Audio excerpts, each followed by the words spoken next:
প্রিয় মানুষের সাথে চা শেয়ার করার মজাটাই অন্যরকম, যারা অবশ্য চা পছন্দ করেন। আমি চা খুব পছন্দ করি, তাই আমি সবসময় চা খাই, চা বানাই। ইদানিং আমার চা বানানো হয় না, বাসা বানায়, আমি খাই। তো যাই হোক, দুধটা অনেক ঘন করে জাল দিচ্ছিলাম, আজকে দুধ চা বানাবো, সেটাই আপনাদেরকে দেখাচ্ছি। প্রিয় মানুষের সাথে প্রাইভেট স্পেসে বসে চা খাওয়াটা দেখাবো আজকে। কিছু চিনি মিশিয়ে দিলাম, যারা চিনি খান না তারা চিনি দিবেন না। আমি চিনি খাই না, তবু চাটা একটু হালকা চিনি দিয়ে বানালাম, যেহেতু সবাই খাবে।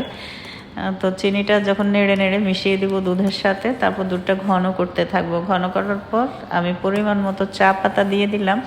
চা পাতাটা অবশ্য ভালো ব্র্যান্ডের হলে চায়ের কালারটা অনেক ভালো হয়। যাই হোক, আমার চাটা হয়ে গেছে।